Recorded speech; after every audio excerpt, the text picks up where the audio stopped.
Hello dear viewers, my name is Fardeen Nouri and I'm an immigration consultant in Germany. Today I would like to share some important information with you about the requirements for a Beschäftigungsduldung based on Section 60D of the German Residence Act, as well as how to obtain a residence permit through it.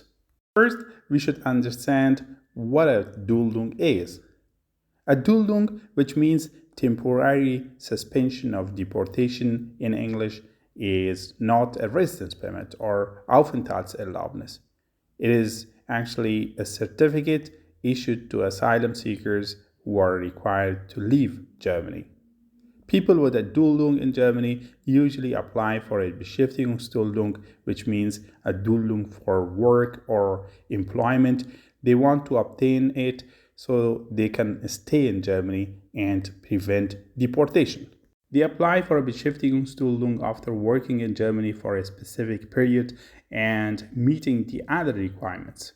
Because if they have this type of a Duldung after a specific period of time, they can receive a residence permit and later on even a permanent residence permit, German citizenship, and a German passport.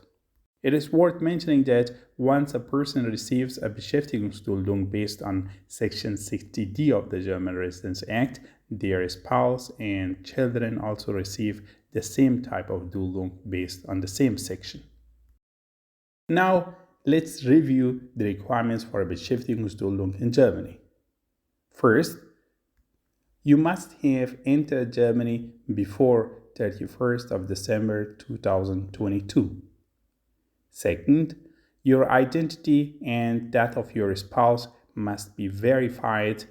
You can clarify your identity with documents such as your national passport or national identity card. Third, you must have had a Duldung for at least 12 months. Fourth, you must have worked at least 12 months, at least 20 hours per week, and have paid taxes and social security contributions in this country. It is not important that you have worked for only one employer. If there were interruptions during this year of work that were not your fault, it will not affect your eligibility for a Beschäftigungsduldung. Fifth, you must neither have received any money from Social Welfare Office or Sozialamt or from Job Center for at least 12 last months, nor you currently receive any money from these authorities. By currently, I mean while you apply for a Beschäftigungsduldung. It is not important that you ensure the expenditure of your whole family. As long as you can ensure your own expenditure, it is enough. Sixth, you must have sufficient knowledge of German language at level 2. If you can speak German at A2 level, it is enough. Seventh, you and your spouse must not have been convicted of a crime. For the purposes of this application, a crime is defined as an offense for which the punishment or fine is not more than 90 daily rates or Tagessätze. 8.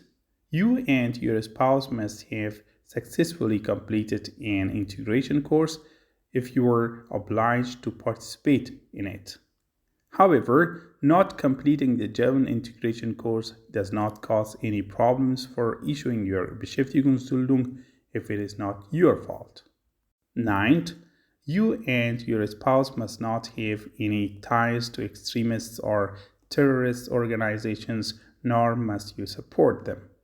And 10th, if you have school-aged children, they must attend school and they must not have been convicted of drug-related crimes. If you change jobs while holding a Beschäftigungsduldung, you will not lose it. Even if you are jobless for a short period of time while having a Beschäftigungsduldung, you will not lose it. However, it is important that you start your new job within 3 months of losing your first job.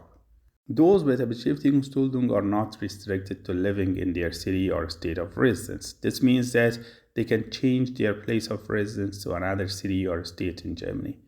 If their place of residence is restricted to their city or state, they can apply to the Foreigners Office or Ausländerbehörde in German to remove this restriction.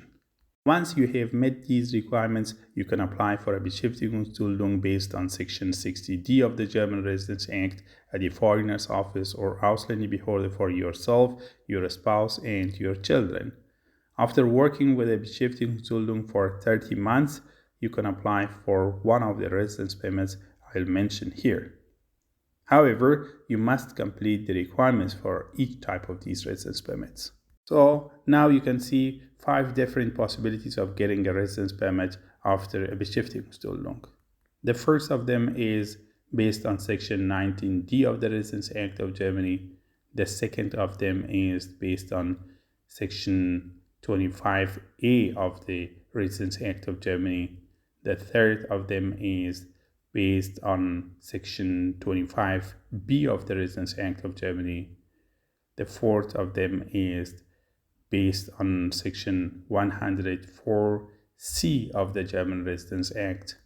And the fifth one of it is based on Section 16G of the Residence Act of Germany. It is worth mentioning that I have published different videos about each type of these residence permits in my this YouTube channel. Remember that you must apply for a residence permit before your Beschäftigungsduldung expires. If you do not apply for a residence permit before your Beschäftigungsduldung expires, the Foreigners Office will issue you a normal Duldung after its expiration. In other words, they will not automatically issue you a Beschäftigungsduldung or a residence permit. If you apply for one of these residence permits, you can apply for the same residence permit for your spouse and children. Alright, dear viewers, thanks a lot for watching my video. If you have any questions about the information presented, please ask them in the comments below and I will be happy to answer them. Don't forget to follow and subscribe to my channel.